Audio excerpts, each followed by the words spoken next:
Amen. Sound check. Dinig niyo po ako sa... Okay, amen. Salamat po sa Panginoon. Muli magandang umaga po sa ating lahat. Indeed, again, a great privilege po na mabigyan po muli ng pagkakataon na makatayo po sa harapan at magbahagi ng kanyang salita. Amen. Sa kabila ng katotohanan ng hindi malamang kadahilanan ng sobrang kaba, hindi masanay-sanay na hiya, but praise God na nabibigyan tayo ng pagkakataon na tumayo sa harapan, and we pray that by the grace of God and His wisdom, infinite wisdom, gave us the courage and the boldness to really speak the truth about His Word. Amen? Di po, inaanyayaan ko pong lahat na tumayo. Let's read our text for today na matatagpuan po sa Luke chapter 4. At nasa dulo na po tayo, sa katapusan na po tayo ng Luke as I doing the sequence po about this book in verses 38 to 44. So, katulad po ng dati, alternate tayo sa pagbabasa. I will read it first, and then kayo po, and then sa last, sabay-sabay po tayo. Sige po. According to the book of Luke, in chapter 4, verse 38 to 44, it says in verse 38, "Now he arose from the synagogue and entered Simon's house. But Simon's wife's mother was sick with a high fever, and they made request of him concerning her." Verse 39,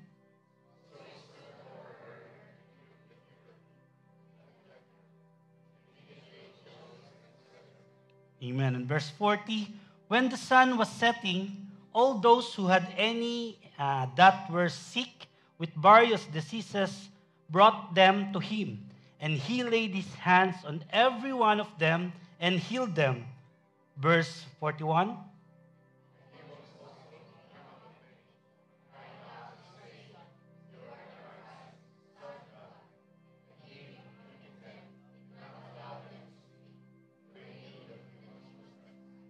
and verse 42, "Now when it was day, he departed and went into a deserted place, and the crowd sought him and came to him, and tried to keep him from leaving them." Verse 43,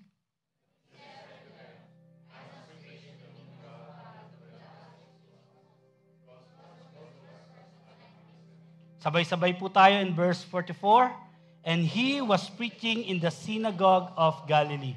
To God be the glory upon reading His Word. Makakaupo muna po tayong lahat. So as we embark, mga kapatid, on the profound journey through the book of Luke, in chapter 4, verses 38-44, no? Nandito na po tayo. We have drawn into a remarkable narrative of our Lord Jesus Christ's ministry.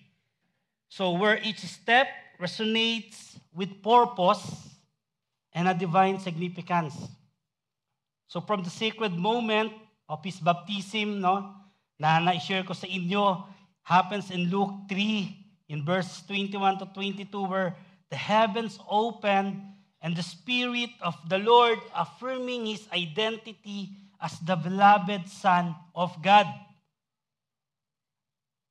Up to dun sa stirring declaration ng ating Panginoong Jesus in the synagogue of Nazareth, no, in chapter 4 ng Luke, in verses 16 to 30, where Jesus proclaimed, sabi niya, no, after reading that scripture, "I am the fulfillment of that prophecy."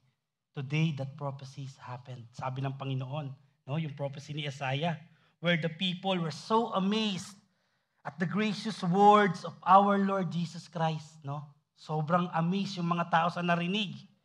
And that brought them to ask, "Isn't this Joseph's son?"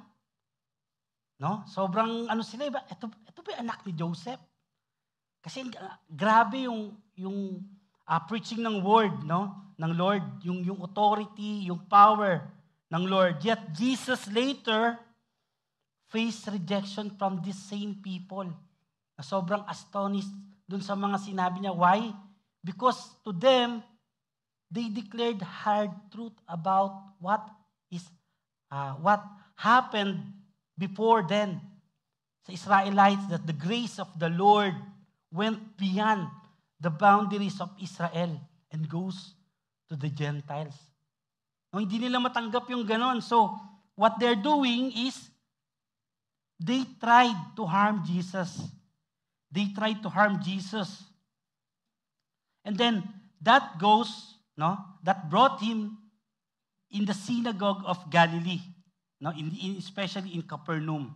In this text, still in the town of Galilee, and it's written there, no, na ito yung pinaka-center ng earthly ministry ng ating Panginoon. No? Kung mapapansin nyo kung mababasa nyo sa Bible, mostly ng mga miracles na ginawa ng Lord dito sa lugar na to. So parang ito yung kanyang, anong tawag dito? Parang center ng kanyang ng kanyang mga ministry, no? Ng kanyang ministry during his earthly ministry. And then dito niya na-encounter yung tao na sinasapian ng mga demon. No? Dito niya first na-encounter, dito natin nabasa, no? This demon shouting to our Lord Jesus Christ, He is the Holy One of God. Nakita niyo yung difference? Kanina yung mga tao, no, sabi, is it the son of Joseph? Now, ito, demon na to, Yung mga demonyo, siya pa yung nagsabi, He is Holy One of God. No? But Jesus rebuked this devil and cast them out. Jesus never allowed these demons to speak the truth about Him. And He cast them out. Now, in this bustling town of Capernaum, we witness yet another profound demonstration of His purpose over comfort. Pinakita sa atin dito, sa text natin ngayon. Jesus, having healed the sick and cast out demons, stand amidst a crowd clamoring for more miracles. Ang mga tao rito, huwag ka munang umalis, dito ka na lang. They clamoring for more miracles, yet instead of yielding to the demands of the moment, we're about to read and study today that He resolutely declares His purpose, and that is to preach the good news of the kingdom of God.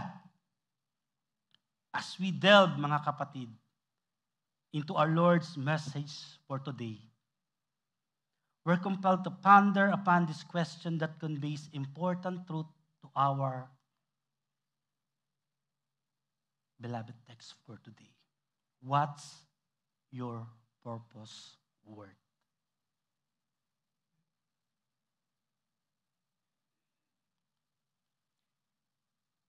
This is what we're about to study in the book of Luke, chapter 4, verse 38 to 44.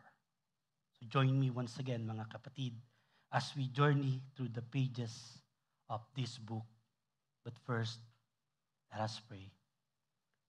Father God, we thank you, Lord God, for everything you have done and continuously doing, Lord God, in our midst, in our lives, Lord God. Lord, it's all about you. This service is all about you. May you be glorified, will you be magnified, Lord God, in our midst, Lord God. Lord, hide me behind your back. Gamitin mo lamang ako, Panginoon, bilang instrumento ng iyong mensahe sa araw na ito, na ikaw po ang siyang maitaas at maluwalhati, Panginoon, for you serve the glory and praises of your people, Lord God. Thank you, Lord God. Bless our lives, Lord God, and give us the wisdom to understand your word and a heart, Lord God, that really hid in everything you have commanded us. In Jesus' name we pray, Lord. Amen. Amen. Now, sabi nga po dito, after the Lord Jesus Christ preached in the synagogue, ang sabi dito, ang ating Panginoong Hesus stood up and entered Simon Peter's house. What we're about to hear here is His compassion for the afflicted in verses 38 to 41. So after He stood up, after His preaching in the synagogue, no, the Lord Jesus and His disciples, went sa bahay ni Peter. So He stood up. Ni-research ko, sabi ko, anong ba ito? But Jesus stood up. Diba? He is preaching in the synagogue. Yung pala, yung culture sa Israel, lalo na sa mga synagogue, hindi katulad ng natin dito, no? Na kayo nakaupo, ako nakatayo, walang palakad-lakad sa likod. Diba? Sa kanila, pwede kang nakatayo, pwede kang nakaupo, even yung preacher nila, pwede nakaupo, pwede nakatayo, depende kung ano yung gustong gawin ng preaching while he's doing his interpretation of the scripture, no? So dito sa panahon na to, after ni Jesus Christ sa synagogue, no, He stood up together with His disciples. It's Simons and Andrews and the first disciples sa kanya pong tinawag para pumunta sa bahay ni Simon. So, hindi siya tinawag na Peter dito, Simon pa lang. No? It's indeed yung early part ng mystery ng ating Panginoong Yesus. So, in this verse, we find Jesus and His disciples entering the house. What we see here is very biblical pala. No, yung ginagawa nating fellowship after the service, ginagawa na pala sa Bible ito. So very biblical ito, mga kapatid ha. Hindi ako nagsabi niyan. Yung mga pagtitipon after the fellowship is napakahalaga. No? After the church service, they show us the example. No? Kaya kapag may dadalaw sa inyo, sa mga bahay ninyo, huwag kayong biglang nawawala, mga kapatid. Hindi yan biblical. Yung bigla na lang kayong, hindi po kami pwedeng makapagpatuloy at may lakad. Kahit wala naman, hindi yan biblical, ha? So ito, kailangan natin daw mag-fellowship. Promise fellowship lang, mga kapatid. Dadalaw lang, walang kain. Fellowship lang talaga, promise. So, while in Matthew and Mark, says that this verse, that Simon's mother-in-law has a fever, here, Luke being a physician is very precise. Sinabi ni Luke, yung mother-in-law ni Simon has a high fever. So it's not just an ordinary fever. No? Naranasan nyo ba yung magkaroon ng high fever, especially nung time nung COVID, no? Sobrang nakakapanglata na kahit ang gana kong kumain, hindi ako makakain. Hindi ko maigalaw yung mga katawan ko. No? Ganun yung high fever. So during that time, wala pang mga mabibisang gamot para dyan. So napakadelikado ng sakit na to. Hindi ito isang ordinaryong sakit. And Luke being a physician, he knows yung danger nito. Kaya niya, in-specify na it's just an ordinary fever. It is indeed a high fever. No? And let's notice, yung nangyari dito. That is why sabi dito, yung kanyang mga apostle compelled to appeal to our Lord Jesus Christ na pagalingin yung mother-in-law ni Peter. And let's notice Jesus' immediate response. No? What we see here is fellowship na eh. Andun na eh. Pagdating sa bahay, wrong timing. Wrong timing. May sakit yung maghahanda. Di ba? May sakit yung maghahanda sa bahay. So kung pupunta ka sa kapatiran, mag-fellowship, tapos may sakit, very wrong timing to. Lalo na kung bumiyahe ka ng malayo, sinama ka ni pastor para makipag-fellowship. I remember Pastor Ray. Yan ang pang-entrada ni Pastor Ray. Tara mag-fellowship tayo doon kila Tekya. Kila nanay Nelia, mag-fellowship tayo. Yung fellowship na yun, may kasama na talagang kain. So, yun yung fellowship. No? Tapos, dadatan mo ganito. May sakit. Ito yung masasabi mong napakasamang timing. Ha? may sakit yung maghahanda. So talagang gutom. Kung ikaw yung kasama ni pastor para mag-fellowship, talagang makakaramdam ka na rin ng pagkakasakit eh. Dahil sa layo ng biyahe, gutom. Order na lang. May order na pala ngayon, ano? So yun po, kidding aside. So reading from this verse, parang sama talaga ng timing ng dalaw ng Panginoon. When they appeal to our Lord Jesus Christ to heal her. Without second thought, ang ating Panginoon, sabi in the verse, He stands over her, rebukes the fever, and heal her. Amen? So para maliwanag lang sa mga mighty man of God dito, na may mga asawa na, if you're going to stand in front of your mother-in-law, maliwanag dito. Kung ano lang yung pwede mong i-rebuke. Ha? You doing the rebuking is standing in front of your mother-in-law, just rebuke the fever. Kung wala ka namang ibang sasabing maganda, wag ka nang paharang-harang. Okay? Just the fever. Sabi rito, make sure that is the only in the manner of rebuking the fever. Otherwise, wag na. Masisira ang buhay mo. So again, it says, Jesus stands over her, rebukes the fever, and heals her. But wait, we read, no? Ang daming istorya nating na-read. Jesus rebuked the demons. Jesus rebuked the people, no? From their wrongdoings, from their attitude. Jesus even rebukes the winds and the waves. But here, Jesus rebukes the fever. Diba? Ano yung dine-demonstrate nito? That really, Jesus Christ has the power and has the authority over all the earth. Over everything. No, napaka-very powerful nung pagsisimula na to. What a grand display of power and authority that even that high fever compelled to take heed and left. Grabe, no? Jesus' actions reveals His deep compassion for the afflicted. In this verse, He didn't hesitate. He didn't turn blind eye to the suffering of the mother-in-law of Peter. Siyempre, no, nakita natin yung hectic schedule ng Panginoon, no? Kung nasundan natin itong ginawa natin from the baptism.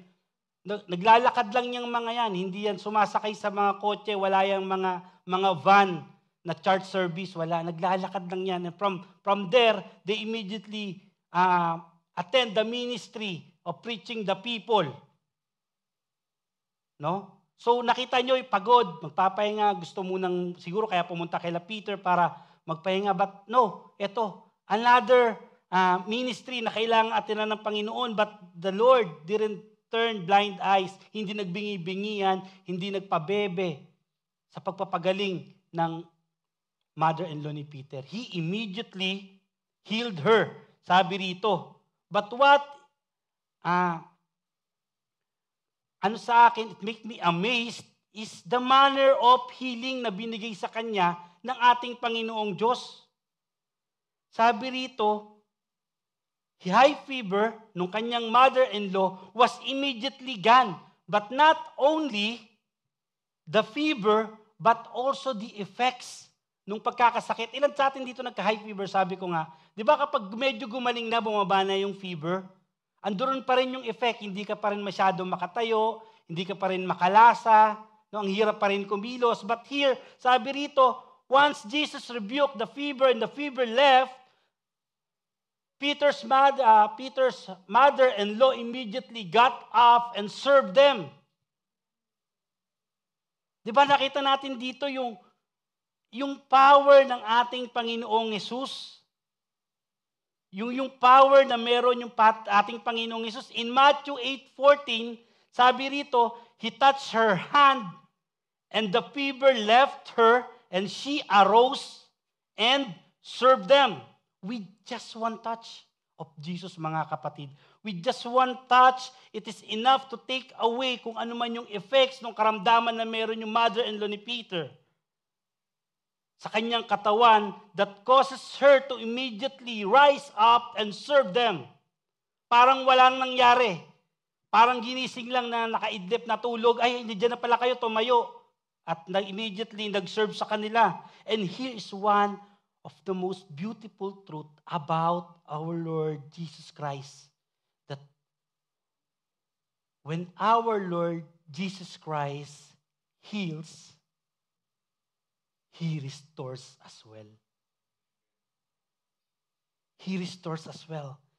Jesus' power to create is in great displayed at this moment. Na kahit anuman yung mga physical na effects sa katawan ng tao, because of that high fever, lahat yun was gone.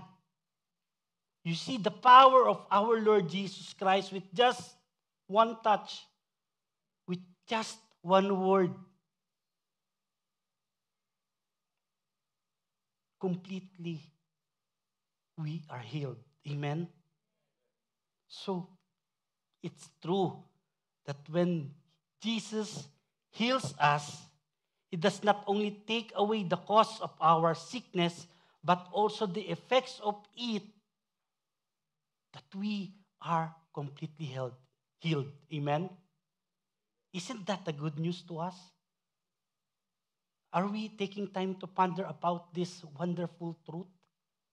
About Jesus healing us all. About the mighty power of Jesus to create. A mighty power of Jesus to heal. Amen? Kagulat naman yun. Kala ko may bumato na eh. So, sobrang powerful, sobrang galing na mula sa pagkakalugmok doon sa bed ng karamdaman, makakatayo ka agad at makakapaglingkod sa Panginoon. We are just like the mother-in-law of Jesus. We are so sick before we find the Lord, before the Lord finds us. And He healed us so well, so complete that you are not just being healed, but you were able to serve. Amen? And after that healing, what did Jesus do after that? What does Jesus did? Did He rest? Did He rest? Sabi rito, when the people knew that Jesus in their town, they were astonished. They were astonished. Ang sabi po dito, no? When the sun was setting, all those who had anyone sick with various diseases brought them to Him. So, eto, kung merong 1,500 na katao dun sa pamayanan na yon, lahat daw ng may sakit, all of them, being brought to Jesus. Pero kailangan nila maghintay muna matapos yung Sabbath day. Otherwise, mapupuli sila ng mga Pharisees and Sadducees. Because of the legalities of the Sabbath that they should honor. Meron ka lang certain steps, hanggang dito ang pwedeng gawin mo. So, they have to wait until the evening. No? In their time para sa Sabbath po, yung evening po is the starting of the new day. So, tapos na po yung Sabbath. So, yun na po. The following verses told us, no, that all the sickness and all the people with various diseases brought to Him. And sa sobrang dami nito, anong ginawa ng Panginoong Hesus? Kumuha ba siya nung parang may napanood ako, no? Sa sobrang dami ng kailangan basbasan, kumuha ng water gun. Tinira lang ng ganun yung mga tao. Kaya, binubuhos lang ng ganun. No? O, be healed! Nagtutumbahan yung mga tao. No. What did Jesus did? Sabi rito, in verses 40, He laid His hand on each one of them and He healed them. You see, our Lord Jesus, He is personal. He is intentional with regards of our healing. Jesus personally touched every one of them and healed them. Alam niyo yung sitwasyon before, wala pang gamot? Ano mga sakit common sa mga tao doon? Malalala, di ba? Meron doon, may leprosy. Yun na lang yung sakit lang na yon. But Jesus, hindi niya inisip kung ano yung sakit na yon. Nakakadiri ba to? Ano? But sabi rito, one by one, Jesus touched them and healed them.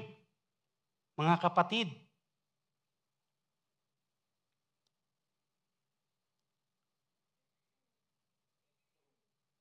napaka very personal ng ating Panginoon.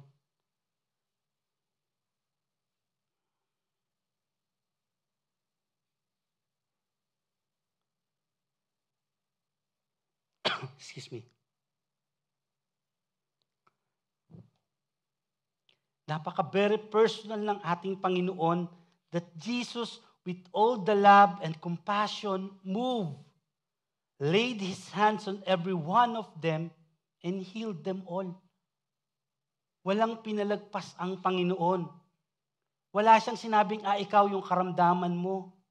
Hindi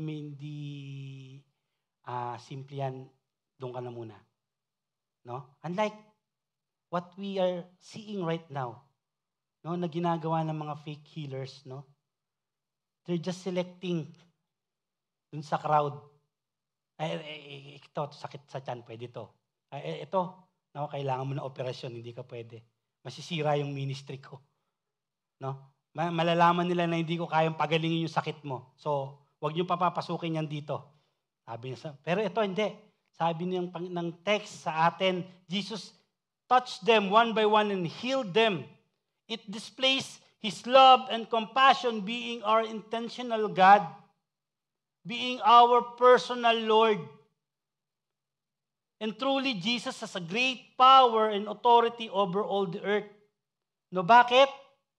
Let's first ponder upon this wonderful truth. Hindi lang mga may sakit yung pinagaling ng Panginoong Hesus. Meron pa raw, ang sabi rito, as we continue po, in verse 41, also demons were coming out of many, shouting and saying, "You are the Son of God." Even yung mga demon-possessed is being brought to Jesus para pagalingin. Imagine that authority. Imagine that power. I've read one of the quotes. I take this one of the quotes from Pastor R.C. Sproul. No? Dr. R.C. Sproul. Sabi niya rito, all miracles are supernatural, but not all supernatural acts are miracles. Why? Because this event sa Bible is being used today to deceive people. No? When I am studying yung sinasabi dito ni R.C. Sproul, he is a prominent Reformed theologian and author daw and founder of Legionnaire Ministries, giving us a cautious view regarding contemporary claims of extreme miracles. No? Sabi dito, kasi ito, yung part na to, ito yung madalas ginagamit ng mga fake healers. Ito yung madalas ginagamit ng mga false teachers. Yung mga nagtuturo ng mga bagay na akala mo para sa Diyos, para sa kanilang pansariling gain. His skepticism, sabi nga dito, while si Sproul daw is believe in the continuation of certain spiritual gifts such as teaching, mercy, administration, and evangelism, he was more skeptical about the ongoing occurrence of miraculous signs and wonders as seen in the early church. No? Ito yung mga nakikita natin o nababasa natin. His skepticism regarding contemporary miracles stemmed from his understanding of what? The purpose of miracles. Sabi rito, ano ba yung purpose ng miracles? Ang sabi rito, it is not to prove the existence of God, but it is to prove the legitimacy and the validity of an agent of revelation, of someone whom God has commissioned to speak His word. So he believed that miracle primarily served as a signs to authenticate the message and the authority of our Lord Jesus and the apostles during the founding of the church, mga kapatid. So we read in Mark 16:20, sabi rito, then the disciples went out and preached everywhere, and the Lord worked with them and confirmed His word by the signs that accompanied it. No? And in Hebrew, chapter 2, verse 3 to 4, this salvation which was first announced by the Lord was confirmed to us by those who heard Him. God also testified to it by signs, wonders, and various miracles, and by the gifts of the Holy Spirit distributed according to His will. So yung purpose ng miracle dito ng Panginoon is to authenticate His ministry that He is really the one comes from God. But here, R.C. Sproul making an argument that let's beware that at nowadays, marami yung gumagamit ng mga bagay na ito. No? Nagbibigay na akala mo sa Diyos, pero hindi pansarili nilang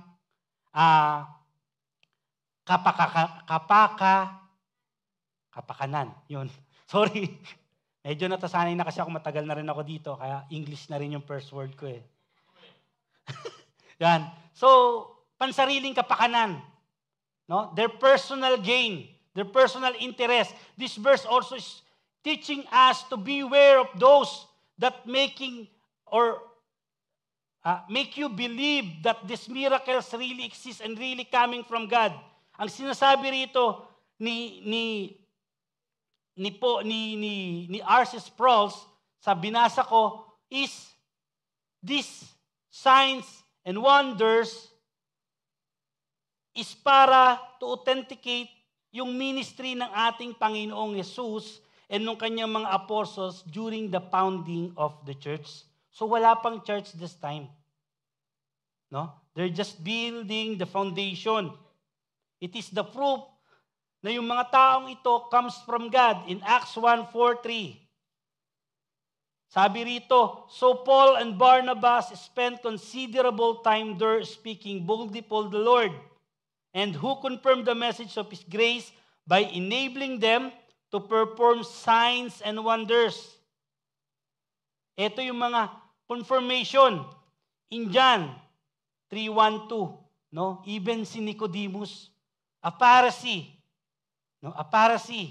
a member of Jewish ruling council, affirming na dahil dun sa mga nakita niya, sabi niya in verse 2, Rabbi, we know that you are a teacher who has come from God.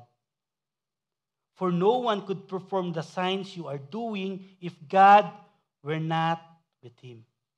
No, even si Nicodemus, it made him believe because of these signs and wonders. Make him believe that Jesus Christ is really comes from God. He is someone that comes from God. So once the church was established and the New Testament canon was complete, sabi ni Sproul, held that the need for such extreme acts of miraculous signs against the law and the nature diminished. Ano ba itong mga miracles? Ano ba itong mga signs and wonders? Mga extremes na sinasabi rito. What are those? Such as bringing dead people to life. Such as walking in the water. No? Ito yung mga sinasabi ni Sproul.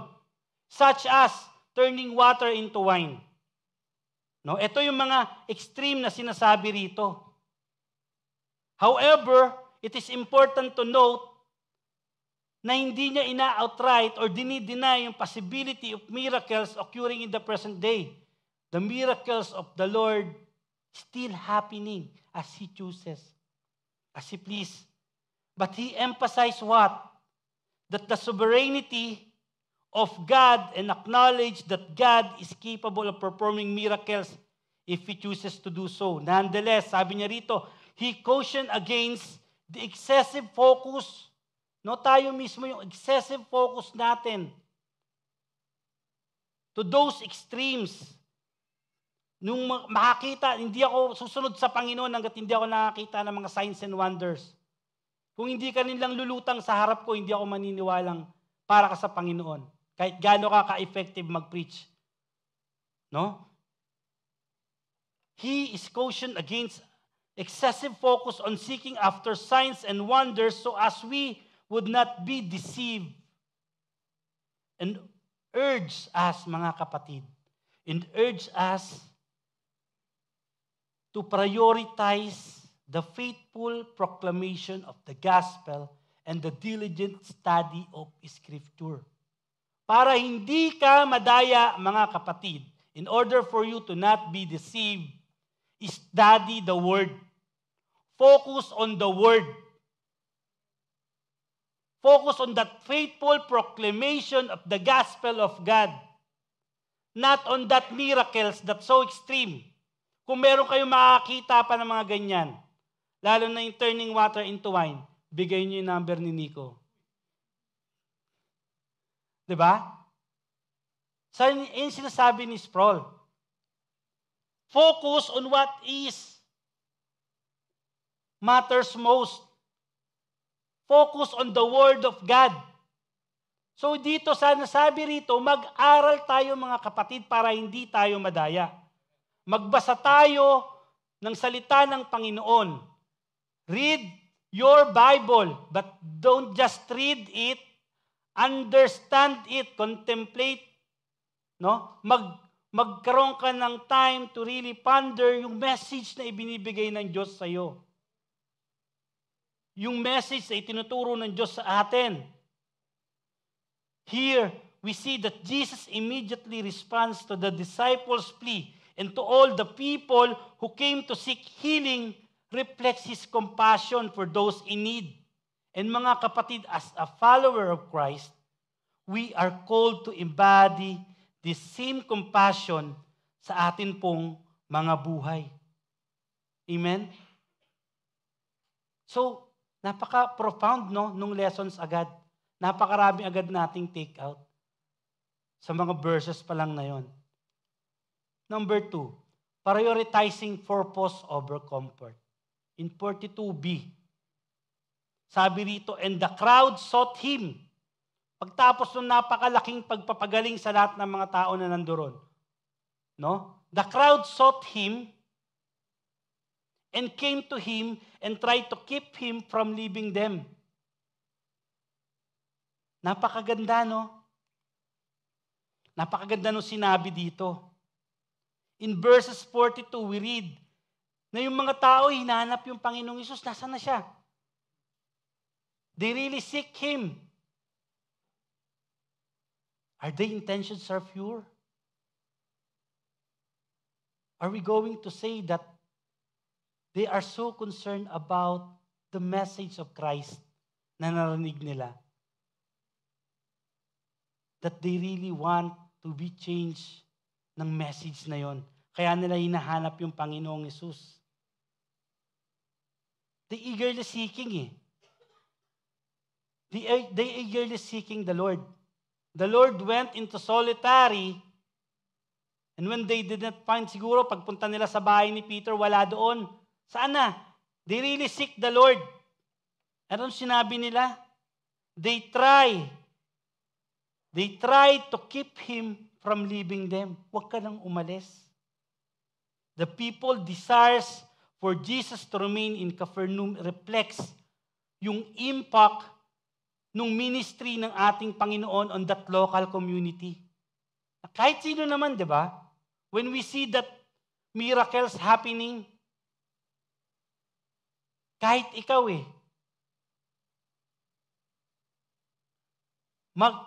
maglulong na sana hindi ka umalis, no?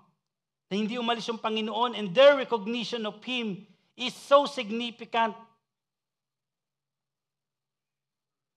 Diba? Kung gano'n yung ginagawa ng Panginoong Hesus, hindi na natin kailangan ng ospital. Hindi na natin kailangan ng insurance or ng anumang gamot. Kasi with just one touch, with just one word, magaling ka na. At hindi mo na kailangan magpahinga pa. Magaling ka na to the extent na kaya mo na agad tumayo at gumawa ng mga bagay. No? Kung ganun talagang dadagsa eh. Pero nakita niyo yung purpose ng mga tao why they're seeking the Lord. It is not just that na sobra silang spiritual attached dun sa mga ginagawa ng Panginoon. That it changes their perspective na kailangan natin ng Diyos sa buhay natin. No. What they are seeing is advantage. Yung advantage na meron ang Panginoong Hesus. Imagine mo, maging tanyag yung bayan mo na meron taong katulad ng Panginoong Hesus na nagpapagaling. Lahat ng tao pupunta dyan. So anong mangyayari? Dagdag business yan. Diba? Sa panahon ngayon, yung mga ganyan, baka may mga but-but na sa mga paligid ng bahay ni Peter niyan. May mga nagtitinda na kung ano-ano. Diba? Jesus knew kung ano yung nasa puso ng mga taong ito. But pinamukha ba sa kanila ng Panginoon ito? Pinamukha ba sa kanila ng Panginoon ito? No? These people desires, no? These people desires na magstay yung Panginoon sa kanila. They are just simply and deeply impressed dun lang sa healing ministry ng ating Panginoon. Their desire for Jesus to remain with them likely seems from the hope of experiencing further miracles. No, para lang silang yung kinikilabutan ako na nakakakita ako ng mga taong gumagaling, tumatayo. Para sa kanila, isa yung napakagandang palabas. Isang napakagandang bagay na panoorin. It really from their advantage na magstay yung Panginoon doon sa kanilang lugar para sa kanilang mga personal gain. The people observe the obvious. They know what Jesus has done. They bringing their sick loved ones and friends, and they are all healed. And yet, sabi nga dito, paradoxically, they ignored the obvious. These people ignored the obvious. What are we celebrating last week, mga kapatid?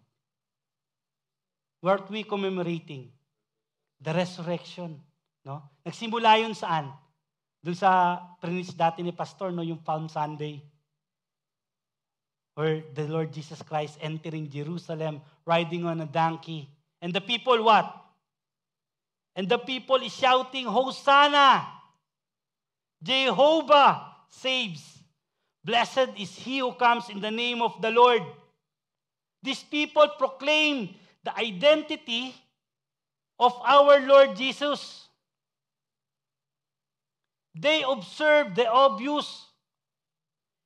They see Him as the King. But then ironically, mga kapatid, they ignore it. Why? Because less than a week later, ano yung ginawa nila? Ano yung isinisigaw ng mga taong ito? Ipako sa krus. Crucified Him. You see? Wala pang isang buwan. 1 linggong pag-ibig lang. Wala pang isang buwan. Hindi man lang tumagal. Nevertheless, mga kapatid, if His identity truly is the Son of God, and if His power as demonstrated by curing diseases, casting out demons is true, then Jesus, I hope you all believe, has the authority beyond anything we can imagine or understand. Amen? Amen? Are we believing on that? Greater than the authority of any government or any human institution na kaya mong isipin. Greater from everything. Then we therefore conclude that Jesus has the greatest authority of them all. Jesus is the greatest authority there is. Amen? Which begins the question. Lahat ba tayo nagsasabing amen? Taas po ang kamay. Nagsasabing amen? Amen. Lahat po tayo, di ba? We really believe that Jesus has the greatest authority there is. Which begs the question for us. If that is true, and we proclaiming we believe on that, then why we don't listen to Him? He has the greatest authority over all the earth. Then why we don't listen to Him? Why we do frequently, even as His people, who read what Jesus says, who read what Jesus taught,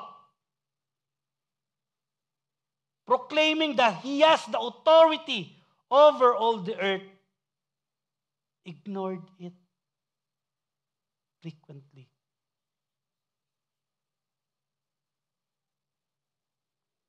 Why we so careless not to dishonor? Why we so careful not to dishonor yung ating mga boss sa kumpanya? No? Yung ating mga kaibigan, we're so careful not to dishonor them, not to offend them. Na kahit minsan may mali na, ayaw nating i-offend sila. So, huwag na tayong magsalita para wala na lang away.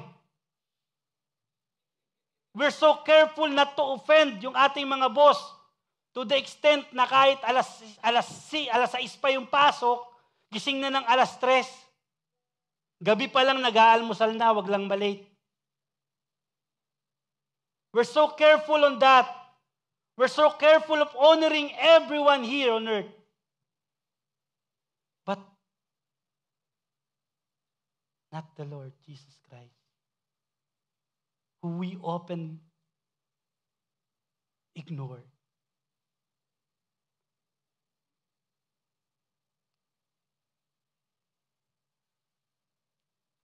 How often we simply so careless about it.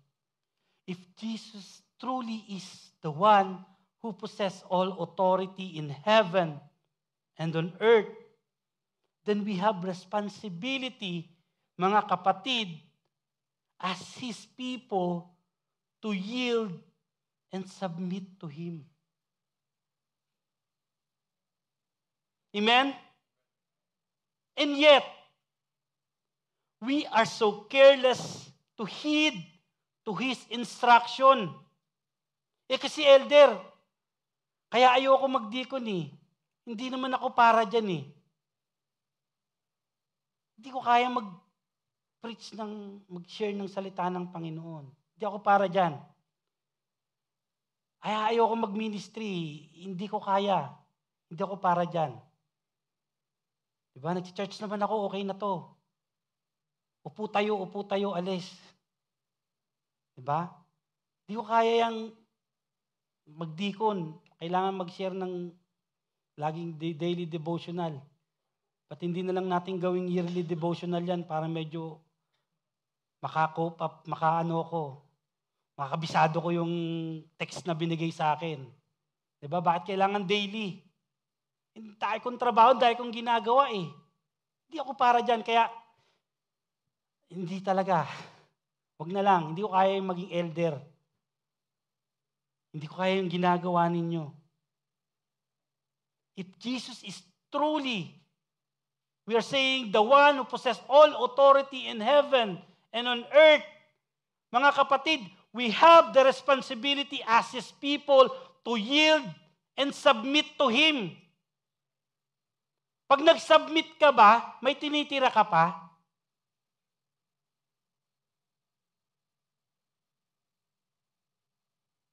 We have this responsibility, mga kapatid, and yet, we keep on ignoring His authority.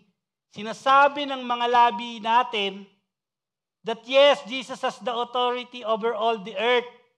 But what is our responses? Pinapakita ba yun? Do we have joy in doing our task? Hindi naman lahat kasi, Elder She, para sa preaching ng word of the Lord. So ako, dito lang. I'm for the chairs. Taga-ayos. Taga-timpla ng kape. Ng sarili kong iinumin. 'Di ba? But wait, what is Matthew telling us? Bakit ko sinasabing we're not yielding or we're not submitting to Him most of the time? What is Matthew is telling to us? What is Jesus commissioning to us na dapat nating gawin? Whether you are a deacon, an elder, or not, whether you are in the ministry or not, ano yung dapat daw nating gawin? What is Matthew telling us? In Matthew 28, verses 18 to 20, let's open our Bible. Baka sabihin nyo, ako lang to eh. Baka yung iba sobrang kabisado na to. Hindi ko na kailangan ng Elder She. Kabisado ko yan eh. Pero tandaan ninyo mga kapatid, iba yung kabisado mo sa ginagawa mo rin. What is the sense? Your head's full of knowledge and wala yung heart mo. Let's read it out loud. Matthew 28, 18 to 20. What does it say? Sige, basahin ninyo. Matthew 28, 18 to 20. The greatest commission na binigay sa atin ng Panginoon. Sabi rito, then Jesus came with them to a place called,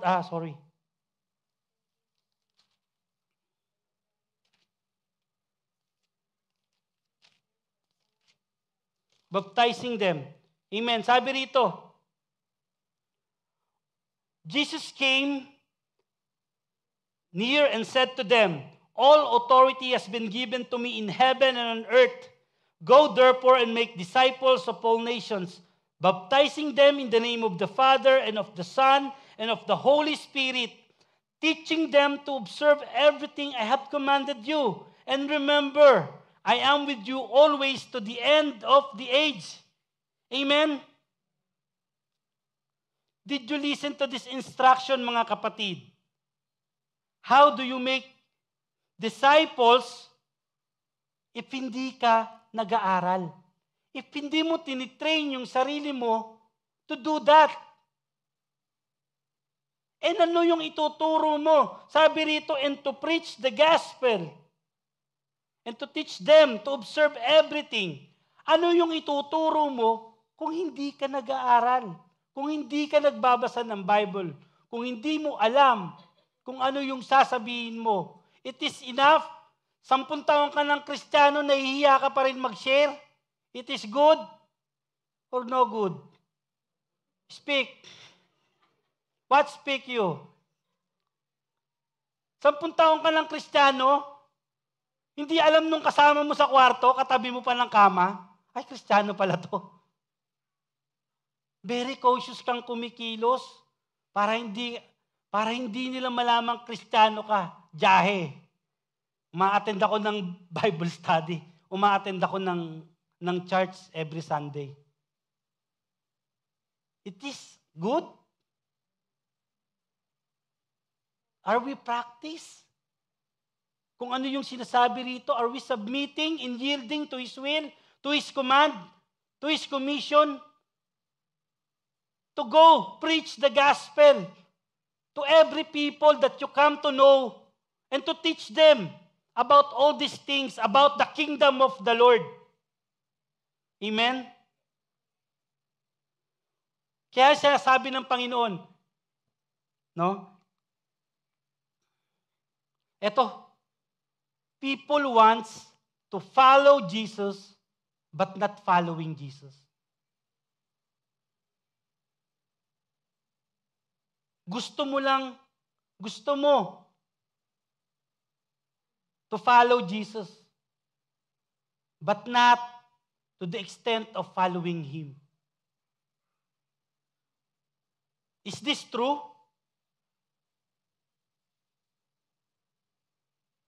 Are we taking time to ponder upon this truth?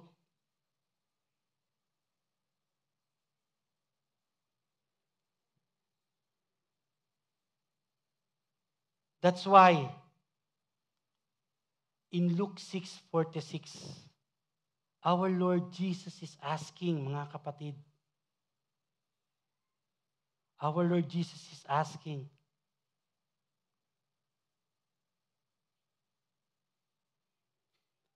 why are you calling me Lord and did not do what I am telling you?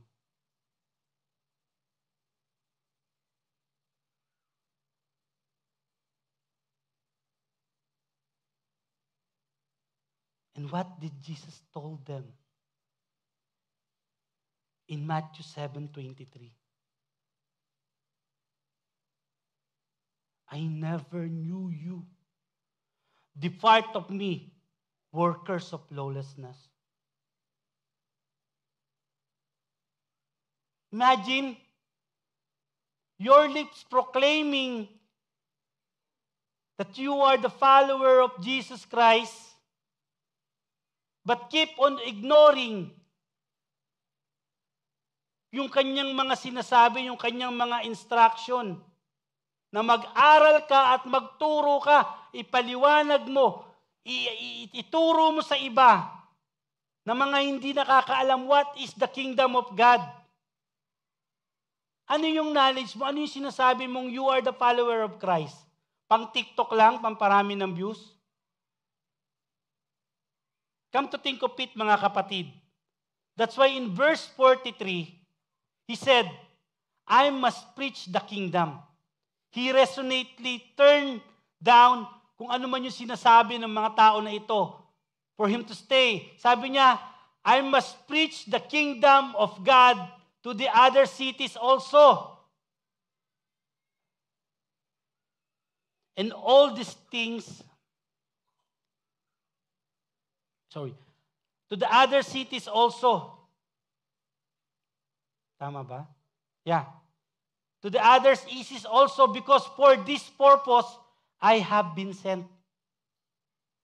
For this purpose, I have been sent.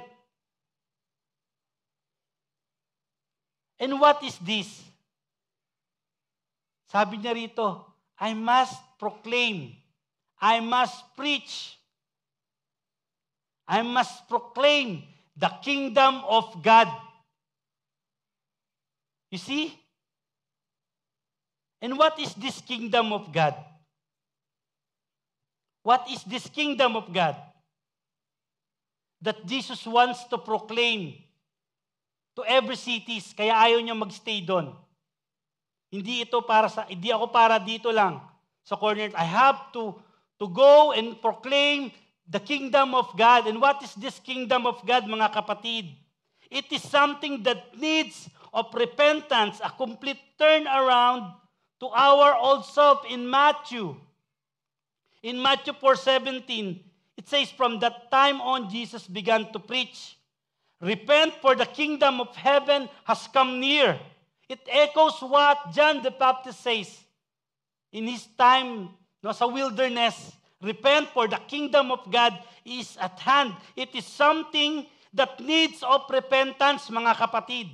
It is something that needs a complete turnaround of your life, of your old self. It is something that needs to be prioritized. To seek first.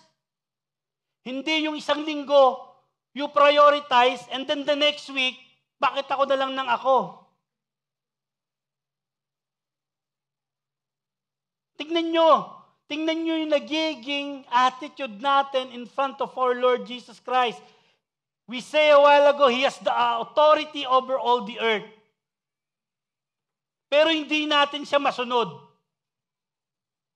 Nandirito yung katawan lupa mo, pero yung isip mo, yung puso mo, Nandun sa mga bagay na aalis ng focus mo sa Panginoon. Such as what? Work. Imaginein mo, nag-worship ka, nag-work ka. I am not against anyone. But I'm compelled na mga kapatid to really speak the truth. And I pray that this truth hurts us so much, breaks us so much, para ma-humble tayo. That we learn to prioritize the Lord Jesus Christ in our lives. For indeed, He deserved all the glory. He deserved all the praises. It is something to be prioritized. In Matthew 6:33, it says, "But seek you first thy kingdom of God, and all His righteousness, and all these things shall be added unto you." It is something to be prioritized. Hindi ito yung something na, Lord, mamaya ka na. Galit pa ako eh. Hindi mo na kita pagseserban. Mga 1 taon to eh.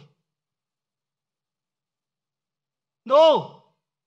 It is something that makes us forget about what we feel and makes us understand the depth and the way of the responsibility na meron tayo in serving Him. It is something to be prioritized. It is indeed good news that needed everyone to believe. In Mark 1:14-15, sabi rito, Jesus went into Galilee proclaiming the good news of God. The time has come, He said. The kingdom of God has come near. Repent and believe the good news. Amen? It is about, mga kapatid, it is about prioritizing purpose over comfort. It is about salvation and restoration. The kingdom of God involves the salvation and restoration of humanity and creation. It brings what? It brings forgiveness of sin, reconciliation with God, and the renewal of all things. In Romans 14:17, it says, "For the kingdom of God is not a matter of eating and drinking, but of righteousness, peace, and joy in the Holy Spirit." It is not a matter of drinking and eating. Anong sinasabi rito? Huwag mong tingnan yung mga bagay na ginagawa o pinapagawa sa atin ng Diyos sa paraan na parang kung gusto mo maging masaya, gagawin mo. Kung hindi mo feel, hindi mo gagawin. Sabi rito, "For the kingdom of God is not a matter of eating and drinking, but of righteousness," mga kapatid. But of righteousness, mga kapatid. 2 Corinthians 5:17-19, it says, "Therefore, if anyone is in Christ, the new creation has come. The old has gone. The new is here. All this is from God, who reconciled us to Himself through Christ and gave us the ministry of reconciliation." The God was reconciling the world to Himself in Christ, not counting people's sins against them, and He has committed to us the message of reconciliation. This message of salvation that could only be found in Jesus Christ. And kung sa Panginoong Jesucristo lamang ito makikita at makukuha, matatamo, why we keep ignoring it? Why we frequently, sorry na naman. Pag ganito ako, pag nagiging emotional, yung laway ko nagiging emotional din eh. Diba? Why? Excuse me, kapatid. Why we take it so lightly? Na parang lagi tayong may bukas pa. Ayain mo sa gawain, bro, medyo may gagawin ako eh. pasensya na. Hayain mo sa mga bagay na makapagpapalago, bro, may gagawin ako, pasensya na. Pero gusto ma-save. Pag tinanong mo, sino yung salvation mo? Jesus Christ. It does make sense. Our lips proclaiming that the Lord is our salvation. What caused us to save? But we cannot submit. Ano, save lang, walang submission? Is this the kind of attitude God wants us to have in front of Him? We are indeed filthy rags. I know. But this the kind of attitude na gusto natin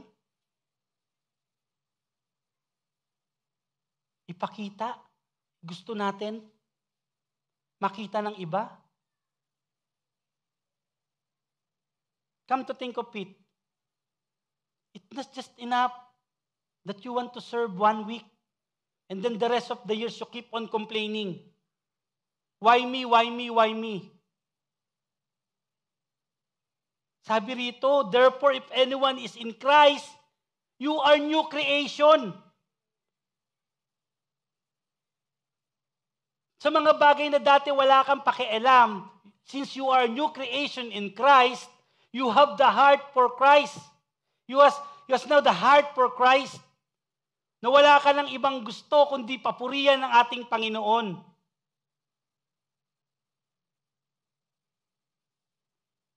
The message, no?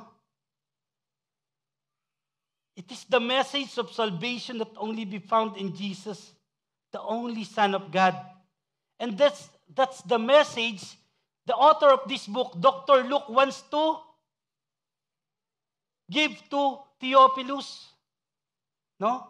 Natatandaan niyo pa ba yung pag-uumpisa natin nitong Luke? Ito yung message na gustong ibigay ni Luke sa kanyang kaibigang si Theophilus. That Jesus is really indeed the Son of God. Si Theophilus being a Gentile. Imagine, no, the amazement in the heart of Theophilus in reading Dr. Luke's letter.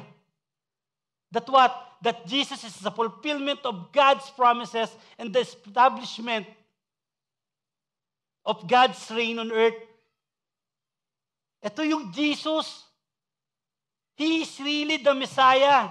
He is really the Son of God. The message of universality of salvation, the inclusion of Gentiles like Him in the grand scheme of salvation. Nagagawin ng ating sa pamamagitan ng ating Panginoong Hesus, that this book written by Luke is just an introduction. Pauna pa lang to, introduction lang tong book of Luke. Read my next volume, the book number 2, which is what? The Acts. Doon mo makikita. No, imagine yung sinet ni Luke sa heart ni Theophilus. And most of us know in the book of Acts how the persecution hammer every believers. That causing them to plead. Kung saan may say, but does it cause them to stop preaching the gospel? No. Mas naging bold pa nga sila, di ba? In the books of Acts, we see the boldness of every believers preaching the gospel. Kahit, risking their own lives. Tayo risking our own comfort lang para matulog. Pinagpapalit pa natin ang gawain ng Panginoon. But they are so bold in the book of Acts, they are so bold that even though it's risking their own lives, they don't care. They just simply preaching the word of the Lord, that Jesus Christ is the only way to be saved. And despite the appeal of these people staying in Capernaum when he was already gaining fame and popularity, Jesus prioritized his mission over comfort. You see? Kung tutusin, di ba sabi ko nga, no, napakalaking comfort sa Panginoon kapag ganito. Na yung mga tao, he's gaining fame. He's gaining popularity. Napakadali na doon na lang sila, pagsisilbihan sila ng mga tao kasi kumikita yung mga tao, kikita rin sila. Nakita niyo yung concept ng mga false teachers and the work of our Lord Jesus Christ? He is prioritizing His mission over His comfort. He recognized His purpose and was committed to fulfilling it regardless of the circumstances. Kahit ano pa yan. And by knowing this truth, we know that by this, our very purpose, mga kapatid, God called us to proclaim God's kingdom to every people, even if that means to go out of our comfort zone. Ilan sa atin dito ang hindi maiwan-iwan ang comfort zone? Just to take heed.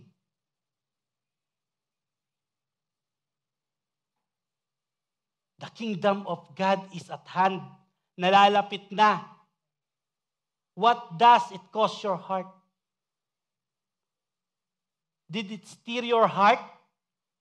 That message that the kingdom of God is at hand? Or are we kept thinking, hindi, may bukas pa naman, bukas na lang. Hindi sa isang linggo na lang. Hindi, pag-ready na ako. We playing something very valuable in our hands. And thinking there is always tomorrow. Come to think of it, mga kapatid.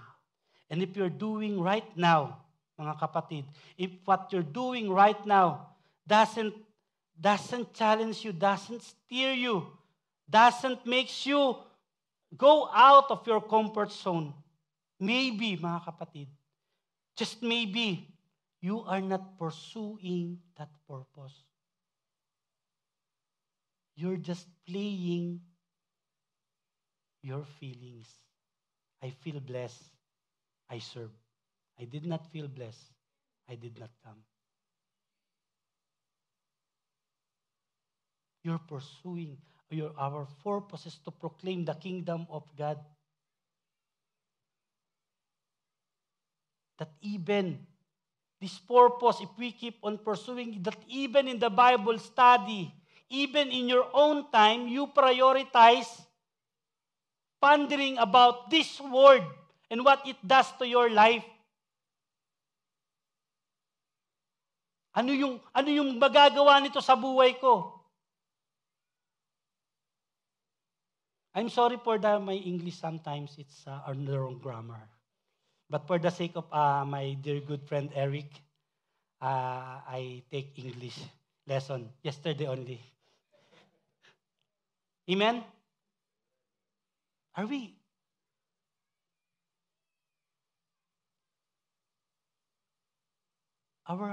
Did our hearts are set for this purpose?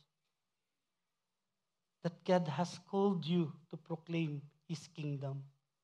Ano yung ipoproclaim mo kung hindi ka nag-aaral? Kung sa simpleng pinagagawa lang sa atin, we keep on complaining. Sometimes sin zone lang.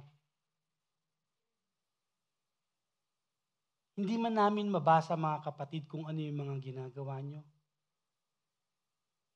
Can we mock the Lord? Maluloko ba natin ang Diyos? We don't know kung ano yung mga dahilan bakit hindi tayo nakakarating, hindi tayo nakakapag-aral ng salita ng Panginoon. And we believe kung ano yung sinasabi nyo sa amin. Pero maluloko ba natin ang Diyos? It is our responsibility. It is our calling to proclaim God's kingdom. In order to proclaim powerfully, effectively this kingdom of God, we have to read our Bibles, learn from the Scripture. So you will able to know kung ano yung dapat mong i-share, kung ano yung i-share mo. Our Lord Jesus prioritizes divine mission over personal comfort and convenience.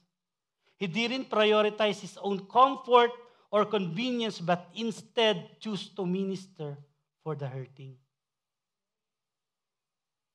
So much that after the healing of mother-in-law of Peter, nagminister pa siya sa lahat ng tao and touched them one by one. So much na sa kabila ng nakakatempt na offer sa kanya to stay, he needed to go to the other town as well to proclaim the good news. Ano sa atin yon? And because of that proclamation, the gospel reached us. Gentiles. Ano ba yung town ng Capernaum? Ano ba yung mga tao doon mostly? Mga Jews, di ba? But yung ministry ng Panginoon not only for the Jews. He knows that His ministry is also for the Gentiles. And He needs to go to proclaim that to the other town as well. He understood the urgency of spreading the kingdom of God and remained steadfast in His commitment. So as we, follower of Christ, we're called also to align our priorities with His mission. Even if it means, yes mga kapatid, stepping out sa ating mga comfort zone. Amen?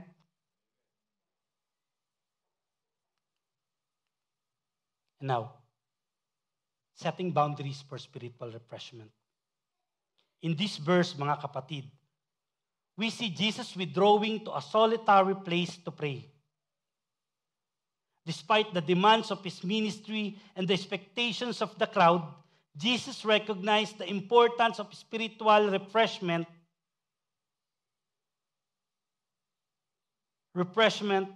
and solitude. He understood the need to replenish Himself through communion with the Father, setting us an example to follow.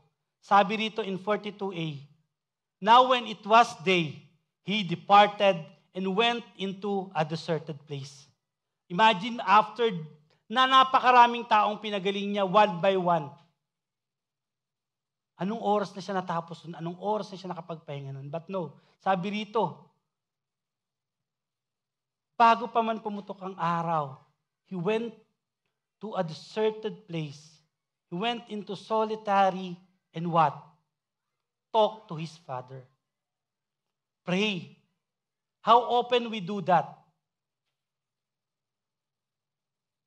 In Mark 1:25, it says, now in the morning, having risen a long while before daylight, He went out and departed to a solitary place, and there He prayed. Mga kapatid, Jesus prioritizing the moment of solitude and prayer for spiritual refreshment and communion with the Father. And what does the spiritual significance of that? What? Napakahalaga mga kapatid, to communion with God, to recharge with God. Jesus demonstrates the necessity of spending intimate time with God in prayer. Hindi ka pwedeng nasa ministry ka tapos wala kang prayer life. Spiritual renewal. In solitary, prayer allows for spiritual renewal and refreshment. Mga kapatid, just as Jesus withdrew to solitary places to recharge spiritually, believers can find renewal and rejuvenation through prayer, especially in times of weariness or spiritual dryness. Darating sa atin to mga kapatid. Dumadating sa atin to bilang mananampalataya. That's why sabi rito, it is very important to have this spiritual renewal through prayer. Modeling priorities. By prioritizing prayer, Jesus taught the importance of placing God first in our lives. Amen? Amidst the demands of the busyness of life, mga kapatid, Jesus' example encouraged believers to carve out intentional time for the communion with God. Amen? Resisting temptation. Jesus' withdrawal to pray in solitude often precedes significant events or moments of temptation. But sabi nga dito, it even draws him near to the Father that caused him to overcome temptation. No? Yung mga moment na yun. Last, teaching humility. Jesus, the Son of God, demonstrated humility by regularly seeking the Father's guidance and strength through prayer. His example reminds believers of the importance of humility and dependence to God the Father in all aspects of his life. Jesus teach us this humility in our hearts to entrust to the Father everything, every areas ng buhay natin. So as a follower of Christ, mga kapatid, we're called to prioritize spiritual nourishment through prayer, meditation, and solitude. Kaya sabi ko kanina, huwag mo lang basahin. Magnilay-nilay ka. Pagbulay-bulayan mo ang salita ng Panginoon. It serves as a model for us to follow in nurturing our relationship with God and navigating life's challenges. And lastly, I'm glad it ends here, that Jesus was preaching in the synagogue of Galilee and later on to the other side ng mga bayan. Nakatabi nun. This verse follows Jesus' statement in verse 43, where he expresses determination to proclaim the good news of the kingdom of God to the other town as well. It emphasized Jesus' commitment to his mission of spreading the message of God's kingdom throughout the region, particularly in Judea. This underscores Jesus' persistence in preaching despite potential obstacle or opposition. He doesn't care. But Jesus cares about his purpose, his mission, highlighting the urgency and significance of his ministry. Amen? Tinatawagan ko na po ang ating mga UPM. And for our personal reflection.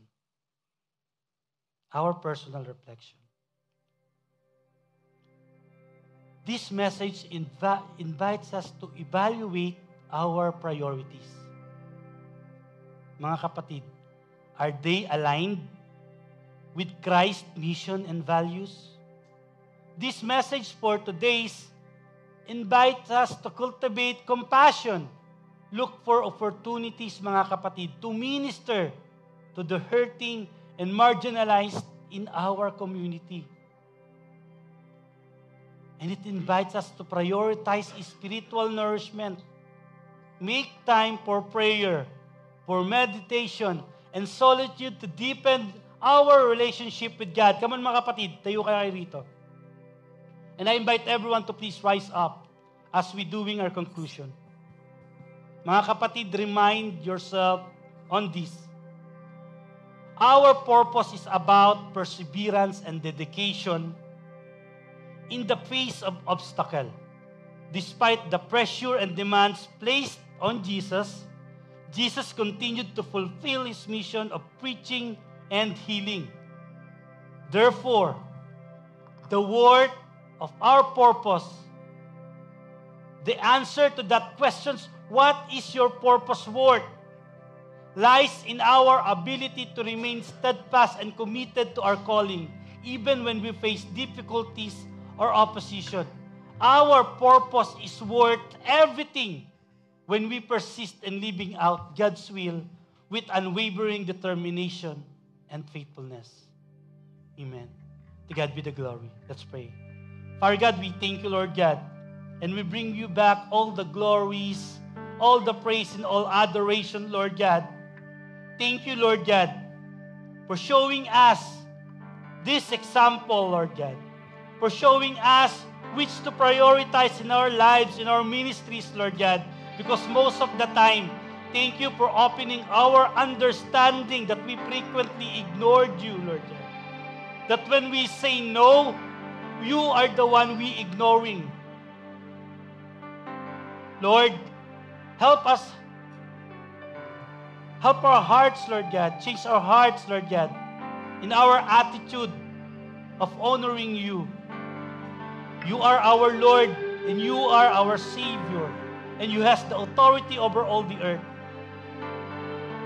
And we have to yield and to submit on that authority, Lord God, for you are our Lord. Praise you, Lord Jesus. In Jesus' name we pray. Amen. Praise you. Maraming salamat sa buhay mo, Elder Sherwin, for sharing God's word, for reminding everyone na hindi sapat